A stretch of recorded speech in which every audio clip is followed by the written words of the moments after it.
For the past decade, I've been studying non-state armed groups. Armed organizations like terrorists, insurgents, or militias. I document what these groups do when they're not shooting. My goal is to better understand these violent actors and to study a way to encourage transition from violent engagement to non-violent confrontation. I work in the field, in the policy world, and in the library. Understanding non-state armed groups is key to solving most ongoing conflict because war has changed. It used to be a contest between states. No longer. It is now a conflict between states and non-state actors. For example, of the 216 peace agreements signed between 1975 and 2011, 196 of them was between a state and a non-state actor. So we need to understand these groups. We need to either engage them or defeat them in any conflict resolution process that has to be successful. So how do we do that? We need to know what makes this organization tick. We know a lot about how they fight, why they fight, but no one looks at what they're doing when they're not fighting. Yet, armed struggle and unarmed politics are related. It is all part of the same organization. We cannot understand these groups, let alone defeat them, if we don't have the full picture.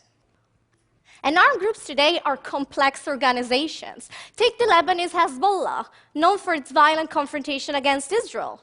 But since its creation in the early 1980s, Hezbollah has also set up a political party, a social service network, and a military apparatus. Similarly, the Palestinian Hamas, known for its suicide attacks against Israel, also runs the Gaza Strip since 2007. So these groups do way more than just shoot. They multitask. They set up complex communication machines, radio stations, TV channels, internet websites, and social media strategies. And up here, you have the ISIS magazine, printed in English and published to recruit. Armed groups also invest in complex fundraising, not looting, but setting up profitable businesses, for example, construction companies. Now, these activities are keys. They allow these groups to increase their strengths, increase their funds, to better recruit, and to build their brand. Armed groups also do something else. They build stronger bonds with the population by investing in social services. They build schools, they run hospitals, they set up vocational training programs or microloan programs. Hezbollah offers all of these services and more. Armed groups also seek to win the population over by offering something that the state is not providing: safety and security.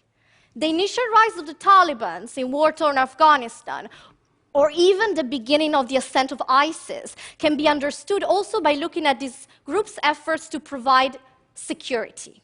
Now, unfortunately, in these cases, the provision of security came at an unbearably high price for the population. But in general, providing social services fills a gap, a governance gap left by the government, and allowed these groups to increase their strength and their power. For example, the 2006 electoral victory of the Palestinian Hamas cannot be understood without acknowledging the group's social work. Now, this is a really complex picture.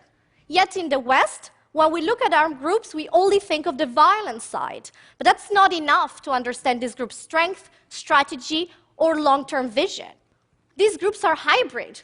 They rise because they fill a gap left by the government, and they emerge to be both armed and political, engaging violent struggle and providing governance. And the more these organizations are complex and sophisticated, the less we can think of them as the opposite of a state. Now, how do you call a group like Hezbollah? They run part of a territory, they administer all their function, they pick up the garbage, they run the sewage system. Is this a state? Is it a rebel group? Or maybe something else, something different and new? And what about ISIS? The lines are blurred. We live in a world of states, non-states, and in between.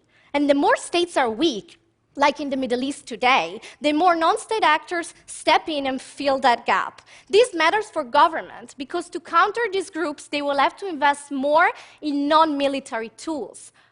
Filling that governance gap has to be at the center of any sustainable approach.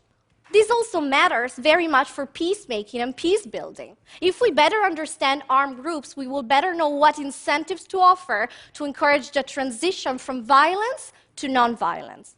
So in this new contest between states and non-states, military power can win some battles, but it will not give us peace nor stability.